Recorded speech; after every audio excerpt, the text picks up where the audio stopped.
Halo, selamat malam teman-teman. Halo Bro Abdul, apa kabar? Apa kabarnya semua? Matko, waduh langsung to the point Matko. Iya, tadi saya juga nambah pas agak koreksi. Saya coba entry. Apakah entry-nya kecepatan? Tadi sebenarnya kena gap, habis itu nutup ya. Kita akan bahas nanti Matko. Matko itu sebenarnya agak tricky teman-teman, karena secara teknikal ya dia banyak gap. Waktu itu kan pas harga oil naik lompat gila-gilaan, lompat besokannya lompat lagi harga oil itu kan banyak gap up. Jadi terus tadi kan harga oilnya agak koreksi, ya jadinya langsung kempes 2 hari berturut-turut ya, kempesnya lumayan Matko. Kalau kita lihat harga oilnya sih sebenarnya agak rebound ya. Coba kita lihat. Harga oil, brand. Komoditas secara overall sebenarnya masih oke ya. Koreksi juga koreksi wajar teman-teman. Karena menguatnya kan udah signifikan. Harga minyak rebound lagi ya, balik ke level 94. Sebenarnya kalau untuk harga minyak di tahun ini seperti yang mungkin teman-teman udah dengar juga di live teman-teman Trimegah lainnya kan selalu bilang harga minyak ini tahun ini masih cukup bullish ya, kemungkinan untuk tahun ini kan bisa mencapai level 100 ya untuk harga minyak, karena kan production dari sisi supply itu kan kayaknya dari rebound oil ya, bener oilnya agak rebound ke 94an. Apakah malam ini bisa balik ke level 95? Kita tunggu ya. Balik lagi soal minyak tadi teman-teman. Jadi untuk minyak ini kan seperti yang kita tahu semua ya, itu kan ada supply disruption atau supply-nya ini terbatas nih teman-teman. Kenapa? Karena OPEC dan Rusia itu kan memotong produksi mereka sehingga membuat harga minyak naik. Kenapa harga minyak naik? Karena ternyata demand atau permintaan itu nggak turun. Waktu itu Rusia dan OPEC duluan, OPEC dan Saudi Arabia kan ngekat oil production kan udah beberapa kali. Ini mungkin udah yang ketiga keempat kalinya. Yang pertama itu kan ditakutin karena permintaan ini belum pulih sepenuhnya nih, makanya mereka memotong production. Habis itu motong lagi, terus ternyata untuk konsumsinya terutama dari Amerika Serikat itu kan nggak turun, justru naik. Mereka harus sampai drawdown inventory-nya mereka ya, ngambil inventory untuk memenuhi kebutuhan konsumsi oil mereka yang diolah, salah satunya itu juga diolah jadi BBM dan lain sebagainya, untuk industrial juga teman-teman. Nah terus banyak yang bilang kalau gitu kenapa mereka nggak naikin produksi aja, kenapa nggak ngebor lagi. Nah kalau teman-teman ingat pada saat COVID ya 2020, 2021 mungkin sampai ya 2022 awal, itu kan earnings perusahaan itu banyak yang jebol. Begitu juga dengan perusahaan oil and gas. Tahun 2020, 2021 kan hancur gila-gilaan. Jadi banyak dari perusahaan oil and gas itu ya mungkin 1-2 tahun itu rugi teman-teman. Nah sekarang mumpung harga oilnya tinggi, ya mereka pasti akan coba menikmati harga oil yang tinggi dulu. Kalau mereka keburu-buru naikin production, ya supply-nya nambah, harga oilnya akan turun, ya kan? Jadi pasti sekarang ya namanya kalau kita lihat dari sisi bisnis, ya pasti mereka akan nggak secepat itu untuk naikin production. Jadi menikmati dulu untuk harga minyak yang tinggi. Tapi kalau teman-teman lihat, mungkin sempat baca dari Reuters, dari Bloomberg, dari banyak media internasional, itu bilang kan harga minyak kemungkinan sampai tahun depan tuh masih tinggi teman-teman. Ya, ada kemungkinan kalau harga minyak tahun depan itu masih tinggi, Amerika Serikat ini baru akan meningkatkan produksinya nanti di penghujung 2023 atau di 2024. Ya, karena kan ujung-ujungnya sekarang ini kan mereka, Amerika Serikat itu pakai inventory mereka nih. Itu kalau dipakai terus kan lama-lama juga habis, ya kan? Kalau dipakai terus, ya harga oilnya kan pasti akan naik terus nih. Ini kita harus cari, harus lihat titik tengahnya di mana, equilibriumnya nih teman-teman. Kalau harga oilnya naik terus, lama-kelamaan ini kan inflasi itu juga akan lompat ya. Kalau kita lihat di Amerika Serikat 2 minggu yang lalu angka inflasi itu kan dirilis, di mana inflasinya itu sedikit naik karena harga oil. Kalau kita lihat dari inflasi inti yang di luar harga BBM itu kan sebenarnya inflasinya ya stay aja, stabil aja. Cuman disebabkan oleh harga minyak yang tinggi, inflasinya agak naik. Nah, yang ditakutkan kalau harga oil ini nanti tahun depan naiknya kekencangan, inflasinya terlalu tinggi, yaitu pasti kan berdampak untuk inflasi, berdampak untuk ekonomi juga. Makanya kemungkinan oil production itu baru akan naik, ujung-ujungnya nanti akan naik juga untuk menstabilkan harga minyak. Tapi dalam waktu dekat sampai akhir tahun, kita mungkin bisa ngeliat aja harga oil ini bisa sampai berapa, banyak sekuritas, banyak house, even dari global house ya kayak JP Morgan, Goldman, itu mereka melihat harga oil ya bisa mencapai 100 untuk tahun ini. Yang kita lihat. Kalau harga oil naik lagi, tentunya yang benefit ya perusahaan-perusahaan seperti Medco, Wintermar salah satunya, even Pegas ini karena kan mereka punya Saka Energi. Saka Energi itu kan kontribusinya sekitar 20% ke pendapatannya Pegas. Itu akan diuntungkan kalau harga minyak naik, teman-teman. Nah, kita akan sedikit bahas mengenai makro ya, mungkin nggak usah banyak-banyak karena kemarin kan udah bareng Pak Fahrul. Tadi malam The Fed itu kan nggak merubah untuk suku bunganya, kan stay ya. Raja juga ya, lupa ya. Sampai mana tadi? Jadi lupa kan? The Fed ya. The Fed itu tadi malam kan ada pengumuman suku bunganya nggak berubah sebenarnya teman-teman. Ini udah di-expect sama market. Tapi speech-nya dari The Fed, dari Jerome Powell, ini yang cukup membuat market ini bingung ya. Mulai mempricing-inkan lagi suku bunga ini akan tinggi sampai kapan. Kenapa? Nggak naiknya itu udah price in. Tapi beliau, The Fed ini kan bilang, suku bunga kemungkinan ini akan terus tinggi nih ya. Kenapa akan terus tinggi? Seperti yang kita bilang tadi. Satu, inflasi. Itu meskipun inflasi intinya itu nggak naik, inflasi inti itu di luar harga minyak ya, tapi inflasi in general yang termasuk harga minyak itu kan naik. Itu targetnya kan harus turun nih inflasi. Jadi market itu mulai melihat tahun depan The Fed itu kan awalnya diperkirakan akan menurunkan suku bunga sampai 1%, ya, sampai 100 bips. Tapi karena speech-nya The Fed tadi malam, market itu mulai melihat tahun depan kemungkinan The Fed ini cuman akan ada penurunan suku bunga 2 kali, yaitu sebesar 50 bips, 25. Dan untuk tahun ini ada kemungkinan The Fed ini masih akan naikin suku bunga 1 kali lagi, teman-teman. Jadi itu yang sedang dipricing-inkan oleh market. Tapi at least kalau kita lihat kan data-data ekonomi, data-data job market dari Amerika Serikat, data-data retail sales, penjualan retail, konsumsi, semuanya itu kan masih very strong ya. Jadi, kalaupun suku bunga ini naik, suku bunga terus tinggi, dulu itu yang ditakutkan kan ekonominya Amerika Serikat ini akan crash. Kalau suku bunga terlalu tinggi, perlambatan ekonominya terlalu kenceng, akan terjadi resesi yang hard landing. Tapi data-data ekonomi ini kan masih sangat mendukung, konsumsi masih bagus, orang-orang daya beli juga masih ada, ini Amerika Serikat ya.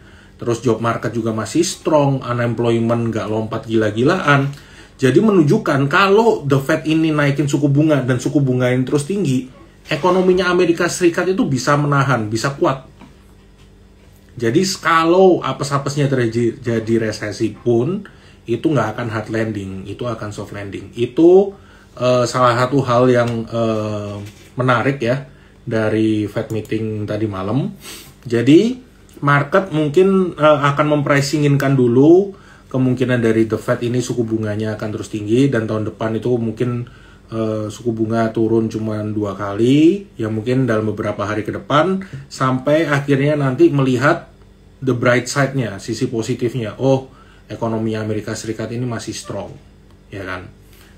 Berarti nggak usah takut resesi, nggak usah takut perlambatan ekonomi yang terlalu signifikan, teman-teman. Nah, lalu dampaknya untuk Indonesia, impact-nya apa? Kalau kita lihat setelah pengumuman tadi malam, dolar indeks itu kan kembali menguat ya.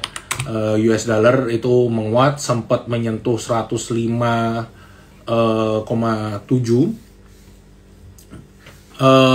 Jadi kalau kita lihat dolar indeks, US dollar mata uangnya menguat.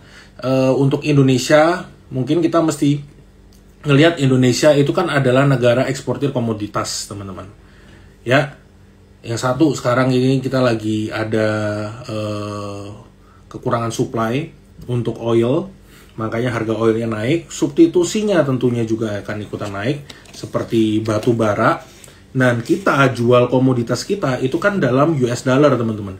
Jadi kalau US dollar menguat, kita sebagai eksportir komoditas kan juga akan diuntungkan, itu satu.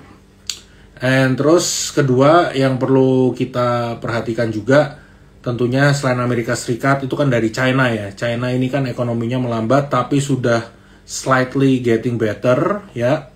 Data yang dirilis di minggu lalu atau 2 minggu lalu di bulan ini menunjukkan ekonomi China itu yang semula terjadi deflasi sekarang kan udah agak pulih nih.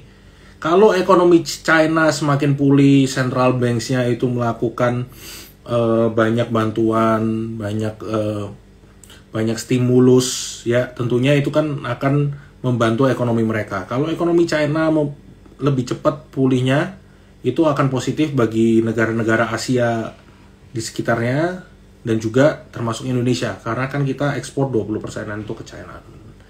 Jadi itu yang perlu kita perhatikan. Jadi view kita melihat tahun ini sih sebenarnya tinggal beberapa bulan lagi ya. Sekarang September, Oktober, November, Desember, tinggal 3 bulan teman-teman bisa fokus di saham-saham komoditas, baik itu komoditas oil and gas, mungkin komoditas batu bara ya, ditambah lagi ya komoditas CPO itu juga masih menarik. Tapi mungkin yang perlu agak hati-hati itu komoditasnya adalah yang metal-metalan nih teman-teman. Mungkin metal-metalan itu kita mesti memantau dulu, kita mesti terus perhatikan China-nya seperti apa karena kan yang paling banyak konsumsi metal-metalan kita itu kan dari China. Kalau China ekonominya belum pulih, kegiatan industrinya belum pulih sepenuhnya, yang tentunya permintaan untuk itu kan, yaitu salah satunya nikel. Untuk permintaan untuk nikel dan metal-metalan lainnya tentunya kan mungkin belum akan meningkat. Tapi kalau batu bara itu kan kebutuhan yang lebih pokok nih teman-teman. Mereka musim panas untuk listrik ya butuh batu bara. Nanti akhir tahun masuk musim dingin, untuk biar anget juga butuh batu bara. Gak China doang, India juga. Dan seiring dengan harga komoditas minyak naik, substitusinya kan juga pasti naik. Kita akan coba lihat mulai masuk teknikal. Kalau teman-teman ada yang mau tanya silahkan ya. Ini DXY. Nih, kalau teman-teman lihat dolar indeks ini kan menguat ya. Nih. Ini hampir menyentuh level tertingginya di 105,8. Ini yang perlu diperhatikan juga seperti yang saya bilang tadi, setelah pengumuman suku bunga The Fed dan announcement The Fed tadi malam, dolar indeks menguat. Terus selain dolar indeks itu juga ini ya, yield obligasi 10 tahunnya Amerika Serikat itu naik teman-teman ya. Kalau yield obligasi naik, ini berbanding terbalik dengan harga obligasinya. Yieldnya naik, harganya turun. Kenapa? Karena kalau suku bunga tinggi, orang-orang akan melihat, oh dulu obligasi gue cuma dapat sekian persen misalnya. Oh sekarang suku bunga naik. Jadi obligasi yang semula mungkin let's say 5%, jadi nggak terlalu menarik kalau dibandingkan suku bunga yang meningkat.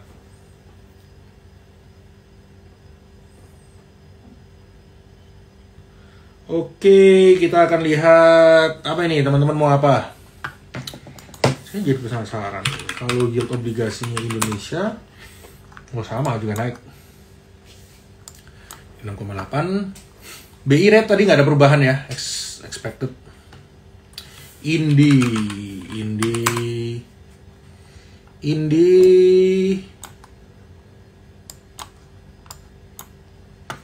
ini sedang mengalami pullback. Jadi ini dekat area buy nih teman-teman. Masuk ke 2130 ini menarik. Ya. untuk Indi. Oh, ada Om Emra. Medco ya? Iya, tadi banyak juga yang nanya Medco. Sebelum Medco saya kasih lihat dulu chart oil. Nah, chart oil ini agak rebound ya teman-teman. Nih dia agak rebound di 94,5. Balik lagi ke Medco. Nah, Medco ini kenapa jadi stop loss? Sorry. Nah, Medco ini seperti yang teman-teman lihat di sini, ini kan banyak gap.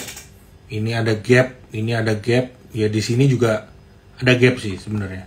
Tapi at least 2 gap ini kan udah ketutup nih. Terus dia habis nutup gap terus kan agak rebound tadi ya. Nah, ini yang perlu diperhatikan nih teman-teman di harga segini ya. Ini kalau kita lihat ini dia mantul ya, risk rewardnya 1:2 lumayan. Ke previous high-nya itu sekitaran 14%, terus ke bawah ini sekitar 7%, tapi bisa di spare misalnya dekat-dekat sini teman-teman mau cicil beli, menurut saya udah oke untuk cicil beli Medco. Cicil ya, ini nitip sandal aja teman-teman, karena menurut saya upside-nya juga mungkin nggak sebanyak itu kan. Waktu itu kan naiknya juga bukan karena harga oil doang ya, mungkin sampai 1650, 1600, 1700 lah. Elsa kayaknya ada yang nanya. Jadi Medco itu sentimennya ya dari harga minyak, terus aman yang udah naik banyak. Itu aja sih. Elsa.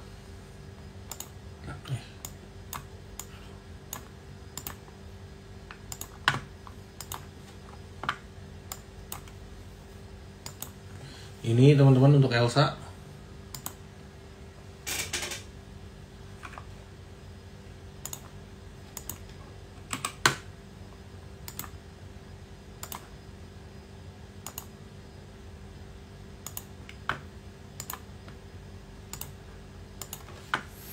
Ini dekat-dekat 406 ya. Sebenarnya dekat-dekat area sini tadi dia agak mantul, ini juga cukup oke ya. Dia dekat MA20 nya kan mantul, resisten 438, stop loss di 384 untuk Elsa. Terus ESA ini kan udah, ini kan ada gap nih di sini, gapnya udah nutup. Sebenarnya ini bisa jadi support ya, ini bisa jadi support. Terus ya, next targetnya sebenarnya di sini. Ini kan ada gapnya di sini. Supportnya mungkin ini saya taruh di sini. Nih ya. Nah, ini kan ada support di sini. Stop lossnya bisa kita coba pasang. Ini kan juga dia ada gap nih teman-teman sebenarnya. Nah, nih di sini kan ada gap. ESA ini cukup oke menurut saya, tapi tunggu agak pullback. Ini kan pullbacknya hari ini lumayan kencang ya. Jadi sebenarnya tunggu agak bawah. Kita coba tunggu daerah sini untuk ESA. Terus tower BRPT.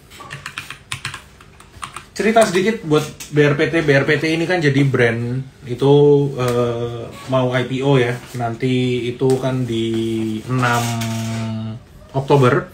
Jadi brand itu Barito Renewables, itu adalah induk dari Star Energy. Ya, kalau teman-teman tahu mungkin Star Energy itu perusahaan geothermal seperti PGO, teman-teman.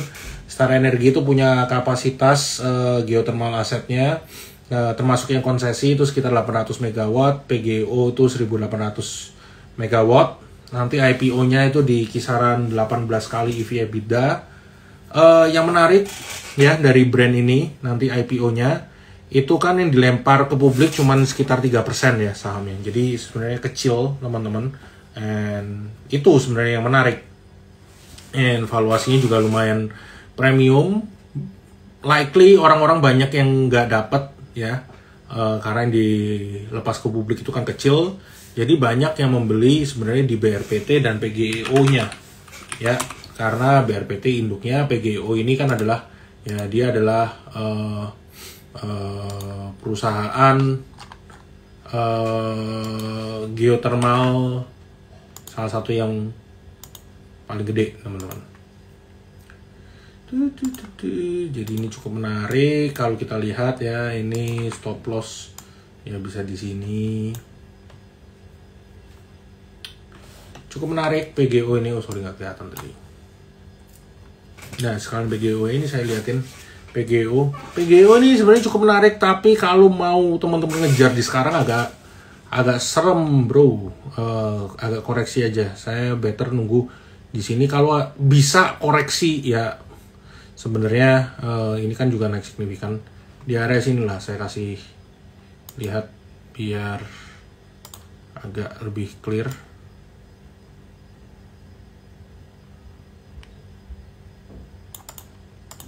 Di situ sampai di sini, nah, dekat-dekat sini lah area supportnya.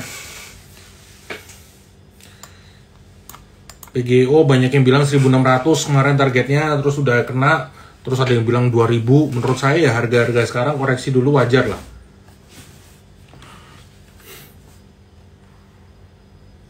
Raja ini juga cukup oke. Ini salah satu yang kita rekomendasikan ya, diterima.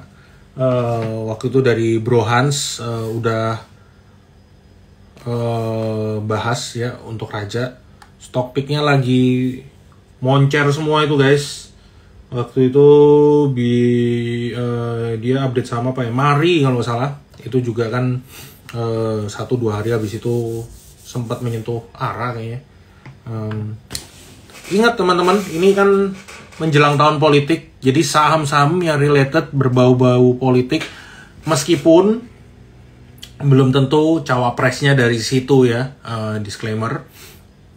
Tapi saham-saham yang ada berbau politiknya itu bisa dilirik. Secara teknikal juga kebetulan oke. Kayak waktu itu kan kita rekomendasikan SRTG ya teman-teman. Terus ada selain SRTG itu ada Mari juga. Ini kalau teman-teman lihat di sini, ini di SRTG kan ini kita yang udah TP ya.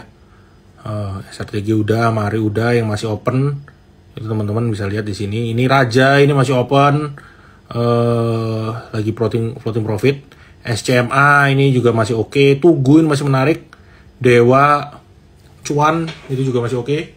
Kita akan bahas. Balik dulu ke Raja target di 1085. Terus tadi kayaknya ada yang nanya Cuan itu nih kalau kita lihat ya, Cuan itu dekat-dekat area sekarang 2750. Ini teman-teman bisa lakukan entry, stop loss kalau di bawah 2300 ya. Ini bisa di spare sampai ke 2300. Ingat teman-teman, Cuan ini swingnya gede ya, jadi porsinya tolong disesuaikan ya untuk Cuan. Dewa ini sebenarnya belum kemana-mana. Ini kan nih kalau teman-teman lihat EMA 20 nya dia ini kan mulai flat. Dekat-dekat area sini lah teman-teman bisa lakukan entry ya, dekat-dekat 66. 64 sampai 66 itu masih oke. Dewa sampai 66 ya untuk Dewa. MDKA itu tadi kita baru call lagi untuk MDKA. Nih kita baru call ya di MDKA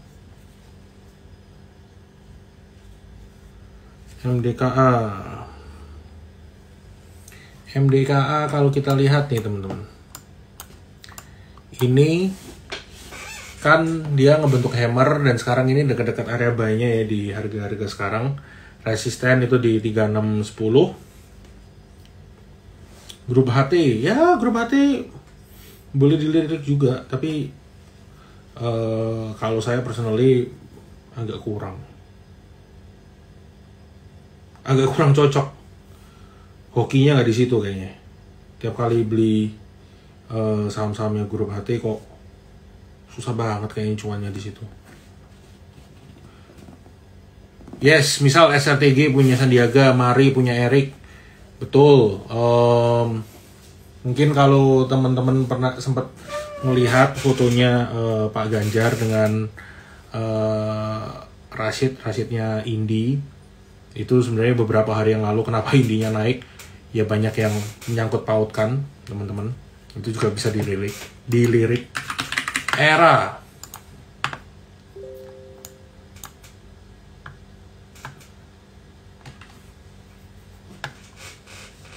era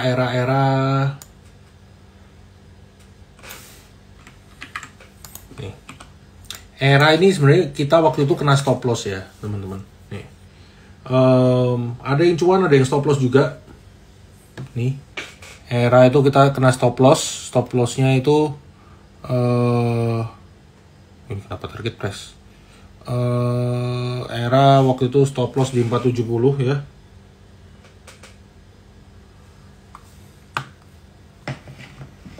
Nih, kalau kita lihat 470 nya waktu itu jebol, jadi kita harus lakuin stop loss. Apakah udah mulai menarik? Belum. Kalau mau coba-coba antri ya teman-teman, ini stop lossnya saya spare sampai sini di 458. Mutu.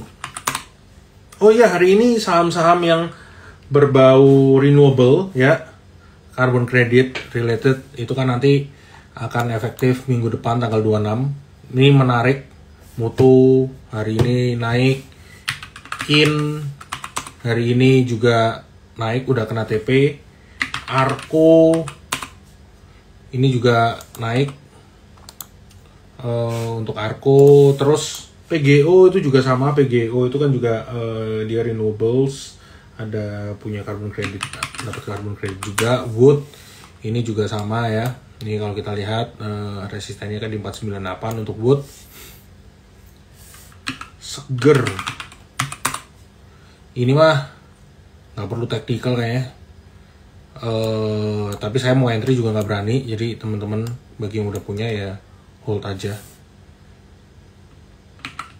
ADMR masih oke, menarik. Nah, ADMR ini kayak gini ini saya nyari pullback-nya nih teman-teman ini. Ya, dekat-dekat sini, mungkin dekat-dekat 1400 ini kan kebetulan dekat EMA-nya juga. Itu coba kita antri di situ. Resisten ya kalau kita pakai high yang sebelumnya 1795 teman-teman.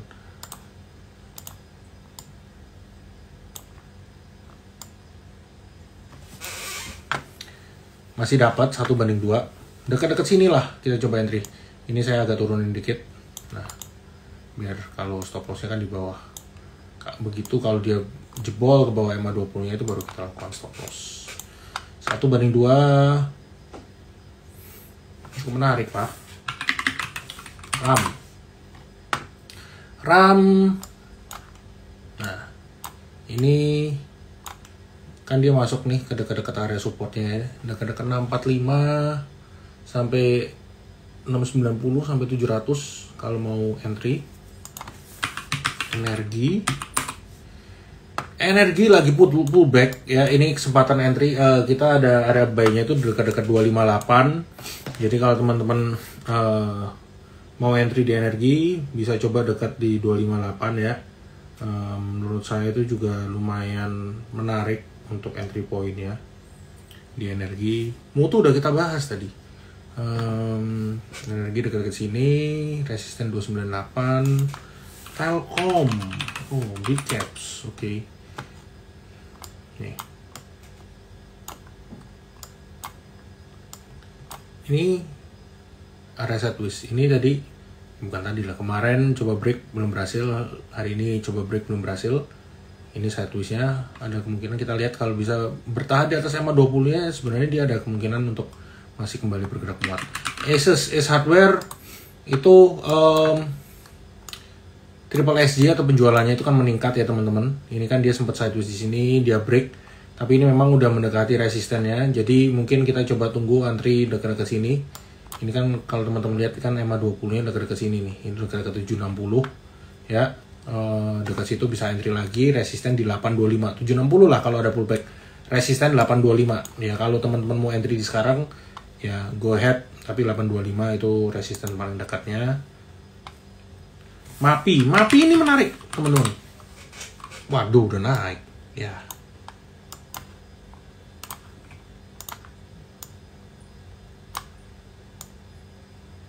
Sebenarnya kalau agak pullback ini enak. Nah, nih.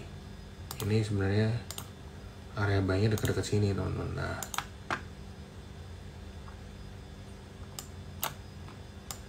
Nah, dekat-dekat sini ini oke sebenarnya, lumayan.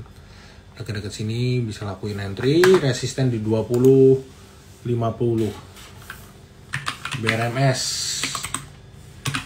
waktu itu udah TP ya, bisa entry lagi. Nah, ini kan lagi dekat eman dulunya. 204 sampai 206 ini oke. Sampai 208 harga tutupan tadi 208. Nah, ini dekat-dekat sini. INKP udah kena TP. Mungkin bagi teman-teman yang ngikut di Terima Ideas ya, ini udah kena TP. Terus lagi agak pullback. Kalau mau entry lagi bisa bertahap ya. INKP kita udah profit taking tadi nih teman-teman. Kita udah rekomendasiin profit taking. Mari INKP udah profit taking, PGO ini profit taking, Mutu ini masih open ya. INKP ini saya agak naikin. Nah, dekat-dekat sini. Kalau teman-teman mau stop lossnya juga saya agak naikin. Nah, ini yang baru. INKP stop loss di bawah 10.000 lah, di bawah 10.000. Entry point 10.475 sampai 10.500. Tugu. Waduh, Tugu ini kayaknya better buy on weakness dulu deh. Ya, dia kan gagal bertahan di atas ini, terus ini jeboli. Ya, kita bisa tunggu dekat-dekat sini, bertunggu. Bumi lumayan oke sebenarnya teman-teman.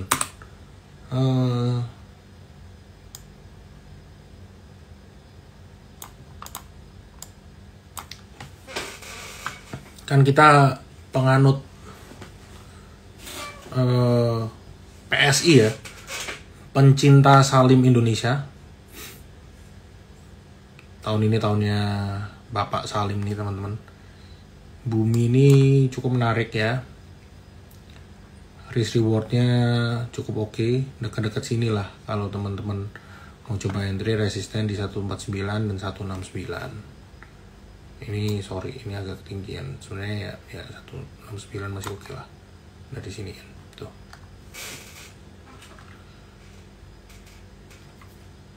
Salim kali juga ada ya, apa nih mah hold aja teman-teman. Sebenarnya kalau ada pullback saya mau bikin masuk lagi, udah gak punya barang soalnya ya. Aman ini juga Salim nggak ada matinya, makanya ini Medco ini mungkin tadi iseng berhadiah deket-deket sini. Pani tadi udah ya, Pani mah hold aja lah. MBMA ini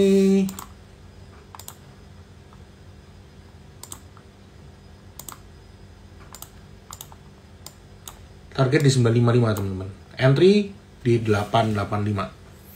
Satu lagi oke, Indi tadi Rashid kita sebut, kita tutup dengan Indi lagi pullback, ini dia kena targetnya, jadi bisa entry di dekat 2130. Antri lagi. NCKL ini sebenarnya juga masih oke ya, target di 1245, bisa di spare untuk area entry dekat-dekat sini. Nah, dekat-dekat 1080. Oke, mungkin itu dulu teman-teman buat malam hari ini. Bagi yang ketinggalan bisa cek rekamannya nanti ya di Instagram Trimega Sekuritas. Bagi teman-teman yang udah menjadi nasabah Trimega Sekuritas, silakan menggunakan Terima, silakan dicoba ya aplikasi kita, di search saja Terima Plus. Ini masih beta memang, tapi banyak fitur-fitur baru yang bisa teman-teman nikmatin. Ada Terima Pix, di sini ada market highlight juga. Teman-teman akan dapat notif begitu ada update-update yang hot, rumor-rumor yang hot, bisa tinggal action. Oke, mungkin itu dulu teman-teman buat malam hari ini. Thank you semua.